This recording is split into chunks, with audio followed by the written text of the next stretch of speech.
Hello all, Helen ഹാപ്പിനെസിൻ്റെ പുതിയൊരു വീഡിയോയിലേക്ക് സ്വാഗതം.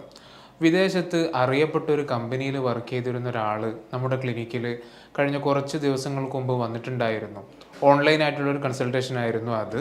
അദ്ദേഹം കഴിഞ്ഞ 4-5 വർഷമായിട്ട് ഒരു ഒരു റെപ്യൂട്ടഡ് ആയിട്ടുള്ള ഒരു കമ്പനിയിൽ IT സെക്ടറിലുള്ള ഒരു കമ്പനിയാണ്. അപ്പോൾ അതിൽ വർക്ക് ചെയ്യുകയാണ്. അയാൾ കൺസൾട്ടേഷന് വന്നിട്ട് നമ്മളോട് പറയുന്ന പ്രസൻറ്റിങ് കംപ്ലയിൻറ്റ്സ് എന്തൊക്കെയാണെന്ന് വെച്ചാൽ, സാറേ ഞാൻ ഒരുപാട് കാലമായിട്ട് ഇപ്പോൾ ഒരു പെൺകുട്ടിയായിട്ട് പ്രണയത്തിലാണ്. പക്ഷേ ഇതുവരെയും വീട്ടിലൊന്നും അറിഞ്ഞിട്ടുണ്ടായിരുന്നില്ല. നമ്മൾ തമ്മിൽ വളരെ രഹസ്യമായിട്ടായിരുന്നു ഇതുവരെയുള്ള കമ്മ്യൂണിക്കേഷൻസ് ഒക്കെ ഉണ്ടായിരുന്നത്. പക്ഷേ ഇപ്പോൾ അവളുടെ വീട്ടിൽ കല്യാണത്തിനെ കുറിച്ചൊക്കെ ആലോചിക്കുന്നൊക്കെ തുടങ്ങിയിട്ടുണ്ട്. അപ്പോൾ അവൾ തന്നെ അവളുടെ വീട്ടിലൊക്കെ അതിനെക്കുറിച്ച് പറഞ്ഞു.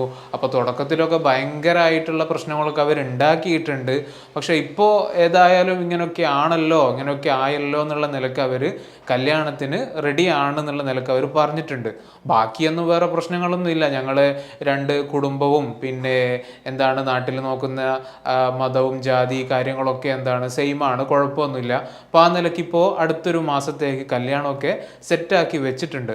പക്ഷെ സാറേ, ഈ കല്യാണമൊക്കെ ഒരു മാസം കൊണ്ട് നടക്കാൻ പോവുകയാണെന്ന് എനിക്കറിയാം. പക്ഷേ ഇപ്പോൾ ഈ അടുത്തായിട്ട് എൻ്റെ മനസ്സിലേക്ക് വല്ലാത്ത സംശയങ്ങൾ ഇങ്ങനെ വന്നുകൊണ്ടിരിക്കുകയാണ്.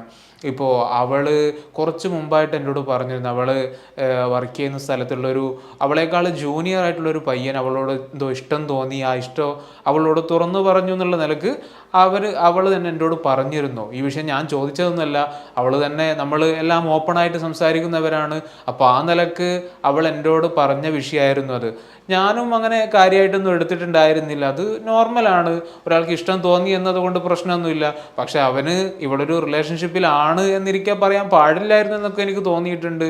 പക്ഷെ അത് കഴിഞ്ഞിട്ട് സാറേ പിന്നെ എൻ്റെ മനസ്സിൽ വല്ലാത്ത സംശയമാണ്. അതായത് ഇനി ഇവള് വീണ്ടും അവിടെ തന്നെയാണല്ലോ ജോലിക്ക് പോകുന്നത്. അപ്പോൾ അവിടെ ഈ പയ്യൻ അവളെ വീണ്ടും ശല്യപ്പെടുത്തിയാലോ, ഇനി പയ്യൻ അവളെ പ്രപ്പോസ് എങ്ങാനും ചെയ്താലോ? ഇവളെനിക്കറിയാം ഒരു തരത്തിലും അവനോട് പോകില്ല, അവൻ്റെ കൂടെ പോകൂല, അല്ലെങ്കിൽ അവനെ ആന്തലക്കി എടുക്കൂ, അങ്ങനെയുള്ളൊരു പെൺകൊച്ചൊന്നും അല്ല എനിക്കറിയാം. കാരണം ഞങ്ങൾ കഴിഞ്ഞ 4-5 വർഷമായിട്ട് നല്ലൊരു പ്രണയത്തിലുള്ളതാണ്. എല്ലാ വിഷയങ്ങളും അങ്ങോട്ടും ഇങ്ങോട്ടൊക്കെ തുറന്ന് സംസാരിക്കുന്നവരാണ്. അപ്പോൾ ഇതൊക്കെ വെച്ചുകൊണ്ട് തന്നെ എനിക്കറിയാം അവളൊരിക്കലും അങ്ങനെയൊരു റിലേഷനിലേക്ക് പോകില്ല, എന്നെ വഞ്ചിക്കില്ല എന്നൊക്കെ. പക്ഷേ എൻ്റെ മനസ്സിൽ നിരന്തരമായിട്ട് ഈ സംശയങ്ങൾ ഇങ്ങനെ വന്നുകൊണ്ടിരിക്കുകയാണ്. അപ്പോൾ ഞാനിതിപ്പോൾ രാവിലെ ഡ്യൂട്ടിക്ക് പോവുകയാണെങ്കിലും, ഇനിയിപ്പോൾ ഡ്യൂട്ടീൻ്റെ ഇടയിലാണെങ്കിലും, ഡ്യൂട്ടി കഴിഞ്ഞ് വീട്ടിലേക്ക് വന്നാലൊക്കെ ഞാൻ തനിച്ച് വീട്ടിൽ തന്നെയാണ് ഉണ്ടാവുക. അപ്പോൾ ഈ സമയത്തൊക്കെ എനിക്ക് ഇതേ ഇപ്പോൾ ചിന്തിക്കാനുള്ളൂ, വേറൊന്നും എൻ്റെ ചിന്തയിലേക്ക് വരുന്നില്ല. ഇനി സ്ഥിരമായിട്ട് അവൾ ഇപ്പോൾ അവൻ്റെ കൂടെ പോവുമോ, ഇപ്പോൾ കല്യാണമൊക്കെ ഉറപ്പിച്ച് കഴിഞ്ഞു, ഇനിയിപ്പോൾ അവൾ പോയാൽ ഞാനിനി എന്താ ചെയ്യുക, എനിക്കിനി വേറൊരു പെണ്ണ് കിട്ടുമോ, ഇനി അവൾ എന്നെ വഞ്ചിച്ചിട്ട് പോകുമോ, ഇതിങ്ങനെ വീണ്ടും വീണ്ടും റിപ്പീറ്റഡ് ആയിട്ട് ഞാൻ ചിന്തിക്കുകയാണ്. ആ സമയത്ത് എൻ്റെ മനസ്സ് വല്ലാതെ അസ്വസ്ഥമാകുകയാണ്. എനിക്ക് വേറൊന്നും ചെയ്യാൻ പറ്റുന്നില്ല. സാർക്കറിയോ, ഞാൻ പണ്ട് ചെയ്തുകൊണ്ടിരുന്ന കാര്യങ്ങൾ, ഞാൻ ചിലപ്പോൾ ആഴ്ചയിലോ 2 ആഴ്ചയൊക്കെ കൂടുമ്പോൾ ഫ്രണ്ട്സിൻ്റെ ഒക്കെ കൂടെ ഒന്ന് പുറത്തൊക്കെ പോകും. ചിലപ്പോൾ ചെറിയ ഡ്രിങ്ക്സൊക്കെ കഴിക്കും, ചെറിയൊരു സന്തോഷമൊക്കെ ആയിരുന്നു അത്. അല്ലെങ്കിൽ ചിലപ്പോൾ ഞങ്ങൾ ഒരുമിച്ച് സിനിമയ്ക്ക് പോകും. എനിക്ക് സിനിമയൊക്കെ നല്ല ഇഷ്ടമൊക്കെ ഉള്ള ഒരാളാണ്. പക്ഷേ ഇപ്പോൾ ഈ ഒരു വിഷയം സ്റ്റാർട്ട് ചെയ്തത് മുതൽ എനിക്കിപ്പം പണ്ട് ഞാൻ ചെയ്തിരുന്ന ഒരു വിഷയത്തിന് എനിക്ക് യാതൊരു താല്പര്യവും ഇല്ല. എൻ്റെ കമ്പനിയിൽ തന്നെ എനിക്ക് ഇഷ്ടപ്പെട്ടൊരു ഫ്രണ്ട് ഉണ്ട് അവിടെ. ഞങ്ങൾ എപ്പോഴും സ്ഥിരമായിട്ട് പിന്നെ അങ്ങോട്ടും ഇങ്ങോട്ടും കളിയാക്കലും തമാശയാക്കലും നല്ല ഫ്രണ്ട്ഷിപ്പ് കഴിഞ്ഞുകൊണ്ടിരുന്ന ആളാണ്. പക്ഷേ അയാളോട് പോലും ഇപ്പോൾ എനിക്ക് സംസാരിക്കാൻ പറ്റുന്നില്ല. ഞാൻ പിന്നെ ഫ്രണ്ട്സൊക്കെ വല്ലാതെ നിർബന്ധിക്കുന്ന സമയത്ത് ചിലപ്പോൾ അവരുടെയൊക്കെ കൂടെ പോകും, ചിലപ്പോൾ അവരോടൊക്കെ സംസാരിക്കും. പക്ഷെ എന്നിരുന്നാലും എനിക്ക് പണ്ടത്തെ പോലെ ഇതിനൊന്നും യാതൊരു താല്പര്യം എനിക്കില്ല സാറേ. എപ്പോഴും ഇവളെക്കുറിച്ചുള്ള ചിന്തയാണ്. എനിക്ക് ഏറ്റവും വലിയ പേടി എന്ന് പറഞ്ഞാൽ, ഇതിപ്പോൾ എനിക്ക് കല്യാണം കഴിച്ച് കഴിഞ്ഞാൽ ഈ ഒരു ചിന്ത വന്നാലോ എന്നതാണ് എൻ്റെ പ്രശ്നം. അപ്പോൾ ഈ ഒരു കംപ്ലയിൻസുമായിട്ടാണ് ഇയാൾ ഫസ്റ്റ് സെഷനിൽ നമ്മുടെ അടുത്തേക്ക് വരുന്നത്. ഇയാളാണെങ്കിൽ വല്ലാതെ പേടിയുണ്ട്, സങ്കടമുണ്ട്, ചിലപ്പോഴൊക്കെ ഈ കുട്ടിയോട് ദേഷ്യമുണ്ട്. എന്തിനാണ് ഈ കുട്ടി എന്നോട്, ഈ പെൺകുട്ടി എന്തിനാണ് ഈ ഒരു പയ്യൻ്റെ കാര്യമൊക്കെ പറഞ്ഞതെന്നുള്ളതിനൊക്കെ ദേഷ്യമുണ്ട്. അപ്പോൾ ഇവർ തമ്മിലുള്ള ബന്ധത്തിൽ, ഇവർ തമ്മിൽ നിലവിലുള്ള കമ്മ്യൂണിക്കേഷനിലൊക്കെ വല്ലാത്ത പ്രശ്നങ്ങൾ ഉണ്ടായിട്ടുണ്ട്. ഇയാൾക്ക് സ്വാഭാവികമായിട്ട് സംശയങ്ങൾ തോന്നുന്നു, വല്ലാതെ ആങ്ഷ്യസ് ആകുന്നു, ആങ്സൈറ്റി കൂടുന്ന സമയത്ത് ആ ഒരു ടെമ്പററി റിലീഫ് എന്നുള്ള നിലക്ക് എന്താക്കുകയാണ്, ഇയാൾ അവളെ വിളിക്കുകയാണ്. ഈ വിളി ഒരു തവണയാണെങ്കിൽ പ്രശ്നമല്ല, ചിലപ്പോൾ അവൾ ഡ്യൂട്ടിയുള്ള സമയത്തായിരിക്കും ഉണ്ടാകുക, അല്ലെങ്കിൽ അവൾ വേറെ എന്തെങ്കിലും പണീൻ്റെ ഇടയ്ക്ക് ഉണ്ടാകുക, അത് ഇയാൾ ഡ്യൂട്ടിയിലുള്ള സമയത്താണ് ഉണ്ടാവുക. അപ്പോൾ പ്രത്യേകിച്ച് ഒരു സമയമൊന്നും ഇല്ലാതെ ഇടയ്ക്കിടയ്ക്ക് ഇയാൾക്ക് ചിന്ത വരുന്ന സമയത്തൊക്കെ ഇയാൾ അറിയാതെ അവളെ വിളിച്ചു പോവുകയാണ്. അപ്പോൾ അത് സ്വാഭാവികമായിട്ട് നമുക്കറിയാം, ഒരാളിങ്ങനെ വീണ്ടും വീണ്ടും വിളിച്ച് ശല്യപ്പെടുത്തുന്ന രൂപത്തിലാണെങ്കിൽ അവിടെ എത്ര സ്നേഹം ഉണ്ടെങ്കിലും പ്രണയമൊക്കെ ഉണ്ടെങ്കിലും അവിടെ ഈ ഒരു പ്രശ്നം ഉണ്ടാകും. അവൾ ചോദിക്കുന്നത് തിരിച്ചു ചോദിക്കാൻ അവൾക്കുള്ളത്, ഇത്രയും വർഷം നമ്മൾ ഒരുമിച്ച് കഴിഞ്ഞിട്ടും ഇപ്പം നിങ്ങൾക്ക് എന്നെ സംശയം തോന്നി തുടങ്ങിയോ? അപ്പോൾ പിന്നെ ഇത്രയും നമ്മൾ തമ്മിലുള്ള പ്രണയത്തിന് എന്ത് അർത്ഥമാണുള്ളത്? എന്ത് രൂപത്തിലാണ് നമ്മൾ തമ്മിൽ ഈ ഒരു അണ്ടർസ്റ്റാൻഡിങ് ഉണ്ടായിട്ടുള്ളത്? അപ്പോൾ നിങ്ങൾ ഒരിക്കലും എന്നെ ഇങ്ങനെ ഈ രൂപത്തിൽ സംശയിക്കാൻ പാടുണ്ടോ? ഇനിയിപ്പോൾ ഒരു പയ്യൻ എൻ്റെ അടുത്ത് വന്ന് ഇഷ്ടമാണെന്ന് പറഞ്ഞാൽ ഞാൻ അവിടെ വിട്ടുപോകാൻ മാത്രമോ? അത്തരത്തിലുള്ളൊരു പെൺകുട്ടി ആയിട്ടാണോ നിങ്ങൾ എന്നെ മനസ്സിലാക്കിയത് എന്നാണ് ഈ പെൺകുട്ടി അയാളോട് തിരിച്ചു ചോദിക്കുന്നത്. ഏതായാലും ഇപ്പോൾ അവർ തമ്മിൽ ഈ ഒരു റിലേഷനിൽ നന്നായിട്ട് പ്രശ്നങ്ങളായിട്ടാണ് ഇപ്പോൾ ഉള്ളത്. അപ്പോൾ ഇതിൽ എന്തെങ്കിലും ഒരു പരിഹാരം, സാറേ എനിക്കറിയൂല ഇത് എൻ്റെ ഭാഗത്താണ് പ്രശ്നം, ഇനി അതല്ല അവളുടെ ഭാഗത്താണോ പ്രശ്നം എന്നൊന്നും എനിക്കറിയില്ല, ഇതെങ്ങനെയെങ്കിലും സാർ ഒന്ന് പരിഹരിച്ച് തരണം, എന്തെങ്കിലും ഒരു പ്രതിവിധി തരണം എന്നുള്ള നിലക്കാണ് ഇയാൾ നമ്മുടെ അടുത്ത് വരുന്നത്. അപ്പോൾ ഫസ്റ്റ് സെഷനിൽ ഈ രൂപത്തിൽ പ്രസൻറ്റ് ചെയ്തുകൊണ്ട് തന്നെ ഇനി ഇവർ തമ്മിലുള്ള വേറെ എന്തെങ്കിലും കമ്മ്യൂണിക്കേഷനിൽ ഇഷ്യൂ ആണോ, വേറെ എന്തെങ്കിലുമൊക്കെ ആണോ, ആ നിലക്കുള്ള ഒരുപാട് ആലോചനകളിലേക്ക് നമ്മൾ പോകും സ്വാഭാവികമായിട്ടും. പിന്നെ ആ സമയത്ത് വേറൊന്നും ചെയ്തിട്ടൊന്നുമില്ല. ഫസ്റ്റ് സെഷനിൽ ഇയാളെ കേട്ടു കഴിഞ്ഞു, ഇയാളുടെ ഫീലിങ്സും കാര്യങ്ങളൊക്കെ നമ്മൾ വാലിഡേറ്റ് ചെയ്ത് കൊടുക്കും, നല്ലൊരു തെറാപ്യൂട്ടിക് അലയൻസ് ഒക്കെ ഉണ്ടാകും. അപ്പോൾ ആ നിലക്കാണ് നമ്മൾ ഫസ്റ്റ് സെഷൻ പോയത്. അപ്പോൾ ആ ഒരു സമയത്ത് തന്നെ നമ്മൾ ഇനി വേറെന്തെങ്കിലും ആകാൻ സാധ്യതയുണ്ടോ, ഇവർ തമ്മിൽ വേറെന്തെങ്കിലും, ഈ സംശയമൊക്കെ പറയുന്ന സമയത്ത് സ്വാഭാവികമായിട്ട് അവിടെ OCD ഒരു ചാൻസ് ഒക്കെ ഉണ്ട്. അപ്പോൾ അത് ഏതായാലും അടുത്തൊരു സെഷനിൽ നോക്കാന്നുള്ള നിലക്കായിരുന്നു നമ്മൾ ഫസ്റ്റ് സെഷനിൽ പിരിഞ്ഞിട്ടുണ്ടായിരുന്നത്. അപ്പോൾ സെക്കൻഡ് സെഷനിൽ വന്നു. സെക്കൻഡ് സെഷനിൽ പറഞ്ഞപ്പോൾ ഇയാൾ പറഞ്ഞു, പിന്നെ ഇപ്പോൾ കുറച്ചൊരു വ്യത്യാസമൊക്കെ ഉണ്ട്.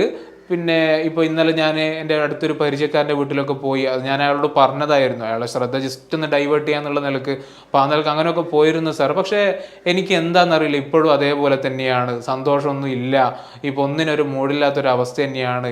വീണ്ടും വീണ്ടും അവളെ വിളിച്ചുകൊണ്ടിരിക്കുകയാണ്, വിളിക്കുന്ന സമയത്തൊക്കെ അവൾക്ക് ദേഷ്യം വരുന്നുണ്ട്, എനിക്ക് സ്റ്റോപ്പ് ചെയ്യാൻ പറ്റുന്നില്ല സാറേ എന്ന് പറഞ്ഞു. അപ്പം ഞാൻ അയാളോട് വെറുതെ ഇങ്ങനെ ചോദിച്ചു നോക്കുകയാണ്, നമ്മൾ ആ നിലക്കാണല്ലോ ചോദിക്കുക, നിങ്ങൾ പിന്നെ കുളിക്കാനും പിന്നെ അതേപോലെ തന്നെ ബാത്റൂമിലൊക്കെ സമയം എടുക്കാറുണ്ടോ, അങ്ങനെയാണ് നിങ്ങളെ ഈ വൃത്തിയും കാര്യങ്ങളൊക്കെ വല്ലാതെ ഉണ്ടെന്നൊക്കെ ഫ്രണ്ട്സൊക്കെ പറയാറുണ്ടോ? അതെന്താ സാറേ അങ്ങനെ ചോദിച്ചത്? ഞാൻ ചോദിച്ചാൽ അല്ല, ഞാൻ ഈ ഒരു ഡയഗ്നോസിൻ്റെ ഭാഗമായിട്ട് ചോദിക്കുന്നതാണ് സാറേ, എനിക്ക് അങ്ങനെയുള്ള ഒരാളാണ് ഞാൻ. എൻ്റെ കൂട്ടുകാരവരൊക്കെ പറയും ഇയാൾ ഭയങ്കര നീറ്റായിട്ട് നടക്കുന്ന ഒരാളാണെന്നൊക്കെ പറഞ്ഞിട്ട് പണ്ട് മുതലേ എൻ്റെ ഫ്രണ്ട്സൊക്കെ പറയാറുണ്ട്. എൻ്റെ കുടുംബത്തിൽ നിന്ന് തന്നെ അമ്മയൊക്കെ പറയാറുണ്ട്, അച്ചാച്ചൻ്റെ അതേ സ്വഭാവമാണ് നിനക്കും കിട്ടിയെന്നുള്ളത്. ചിലപ്പോൾ വായിൽ വെള്ളമാക്കിയിട്ടൊക്കെ പ്രത്യേക ശൈലിയിൽ ശബ്ദമൊക്കെ ഉണ്ടാക്കിയിട്ട് അത് കൊപ്പിളിക്കണം, അപ്പോൾ അവർ പറയും അച്ചാച്ചൻ ഇതേപോലെയായിരുന്നു എന്ന്. അപ്പോൾ ആ നിലക്ക് എനിക്ക് അങ്ങനെയൊക്കെ ഉണ്ട് സാറേ. ഞാൻ പാത്രങ്ങളൊക്കെ കഴുകുന്ന സമയത്ത് ഞാൻ ശ്രദ്ധിക്കാറുണ്ട്, ചിലപ്പോൾ ഒരു തവണ 2 തവണ കഴുകാൻ എനിക്ക് മതിയാവില്ല, കാരണം അവിടെയൊക്കെ സോപ്പ് ഉണ്ടാവുമല്ലോ, അവിടെയൊക്കെ സോപ്പിൻ്റെ ഇതൊക്കെ പറ്റി പിടിച്ചിട്ടുണ്ടാവും. അപ്പോൾ ചിലപ്പോൾ ഞാനൊരു 10 തവണയൊക്കെ എടുക്കും. ഇപ്പം എൻ്റെ റൂമിലുള്ള അവരുടെ കാര്യങ്ങൾ എനിക്ക് ചിലപ്പോൾ ഇത് പറ്റിക്കോളണില്ല, അവർ ഒരു തവണ കഴുകിയ പിന്നെ പാത്രം കൊണ്ടായിരിക്കും ഭക്ഷണം കഴിക്കുക. അപ്പോൾ ഞാൻ ചോദിച്ചു, വേറെന്തെങ്കിലുമൊക്കെ വസ്ത്രങ്ങളൊക്കെ എങ്ങനെയാണ് നിങ്ങൾ തന്നെയാണ് അലക്കുക? ഞാൻ തന്നെയാണ് അലക്കുക. പിന്നെ അവിടെ വാഷിംഗ് മെഷീനും കാര്യങ്ങളൊക്കെ ഉണ്ട്, അപ്പോൾ അല്ലെങ്കിൽ മെയ്ഡ് വരുന്നുണ്ട്, അപ്പോൾ അവരുടെ അടുത്ത് മറ്റുള്ള ഡ്രസ്സൊക്കെ കൊടുക്കും, പക്ഷേ ഇന്നറൊക്കെ ഞാൻ തന്നെയാണ് അലക്കുക.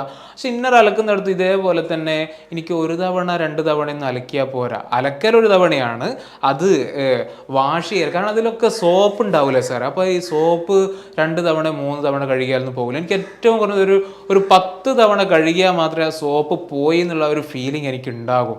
അപ്പോൾ ഇത് പറഞ്ഞതോടുകൂടി തന്നെ എനിക്ക് ഏകദേശം കാര്യങ്ങളൊക്കെ പിടുത്തം കിട്ടി. നമ്മൾ പിന്നീട് വൈബോക്സ് എടുത്ത് OCDയുടെ ചെക്ക് ലിസ്റ്റ് കംപ്ലീറ്റ് ആയിട്ട് നമ്മൾ ചെയ്യുകയുണ്ടായി. അപ്പോൾ നോക്കുന്ന സമയത്ത് ഇയാൾക്ക് ഒട്ടുമിക്ക ഒബ്സഷൻസും അതേപോലെ തന്നെ കമ്പൽഷൻസും ഉള്ള ഒരാളായിരുന്നു. ഹോർഡിങ് കമ്പൽഷൻസൊക്കെ നന്നായിട്ടുണ്ട്. ഇയാൾ പറയുന്നത് ഓഫീസിലാകട്ടെ ഇയാളുടെ റൂമിലാകട്ടെ പഴയ ഒരു സാധനം എനിക്ക് ചാടാൻ തോന്നില്ല. കാരണം എന്താണ്, അത് ഉപകാരം ഉണ്ടാവില്ല, എന്തെങ്കിലും ഒരു ഉപകാരം ഉണ്ടാവൂലേ, വേറൊരാൾക്ക് ഉപകാരപ്പെട്ടാലോ. അപ്പോൾ ആ നിലക്ക് ഞാനൊന്നും കളയൂല. അതെന്തായിക്കോട്ടെ അവിടെ വെക്കും. ഞാൻ ചോദിച്ചത് വേറെ ആൾക്ക് കൊടുക്കാറുണ്ടോ? ഇല്ല, വേറെ ആൾക്ക് കൊടുക്കാറൊന്നുമില്ല, അതെൻ്റെ അടുത്ത് തന്നെ ഉണ്ട്. എന്നിട്ട് എനിക്ക് അയാൾ കാണിച്ചു ഓഫീസിൽ ഒരുപാട് കാർഡ്ബോർഡിലാക്കിയിട്ട് ഇയാൾ എന്താ വെച്ചിട്ടുണ്ട്, പഴയ സാധനങ്ങളൊക്കെ എടുത്ത് വെച്ചിട്ടുണ്ട്. ഇയാൾ എന്നോട് പറഞ്ഞു, ഇതിപ്പോൾ ഞാനല്ല, എനിക്ക് പകരം വേറെ എൻ്റെ ബോസ് തന്നെ കണ്ട ഇതൊക്കെ വലിച്ചെറിയും, കാരണം ആവശ്യമില്ലാത്ത സാധനങ്ങളാണ്. അപ്പോൾ ആ നിലക്ക് നന്നായിട്ട് ഈ ഹോർഡിങ് കമ്പൽഷൻസ് ഒക്കെ ഉണ്ട്. അതേപോലെ തന്നെ പിന്നെ വാഷിങ്, ബ്രഷിങ്ങിലൊക്കെ നല്ല സമയം എടുക്കുന്നുണ്ട്. കുളിക്കാനും ഇയാൾ നന്നായിട്ട് സമയം എടുക്കുന്നുണ്ട്. അങ്ങനെ ഈ ക്ലീനിങ്ങിലൊക്കെ നല്ല കമ്പൻഷൻസ് ഉണ്ട്. അതേപോലെ തന്നെ ഇയാൾക്ക് വേറൊരു കാര്യം എന്ന് പറഞ്ഞാൽ ചെക്കിംഗ് ആണ്. ഇടയ്ക്കിടയ്ക്ക് ഫോണും വാട്സാപ്പൊക്കെ ഇങ്ങനെ നോക്കും. കാരണം ഈ കുട്ടി എന്തെങ്കിലുമൊക്കെ മെസ്സേജ് അയച്ചിട്ടുണ്ടോ, ഇനിയിപ്പോൾ അതല്ല ഇവളുടെ പയ്യൻ എനിക്ക് എന്തെങ്കിലും മെസ്സേജ് അയക്കുമെന്നൊക്കെ. അപ്പോൾ നിരന്തരം ഈ രൂപത്തിലുള്ള ചെക്കിങ്ങും കാര്യങ്ങളൊക്കെ ഇയാൾക്കുണ്ട്. അപ്പോൾ OCDയുടെ സിംറ്റംസ് ഒക്കെ മനസ്സിലാക്കി ഇത് തന്നെയാണ് ഇയാളുടെ ഒരു റൂട്ട് കോസ് എന്നൊരു ഡയഗ്നോസിലേക്കാണ് നമ്മൾ എത്തിയിരുന്നത്. ഇയാളുടെ വിഷയത്തിൽ OCD ഉണ്ട്, കോമോർബിഡായിട്ട് കുറച്ച് ഡിപ്രഷൻ്റെ സിംറ്റംസും കാര്യങ്ങളൊക്കെ ഉണ്ട്.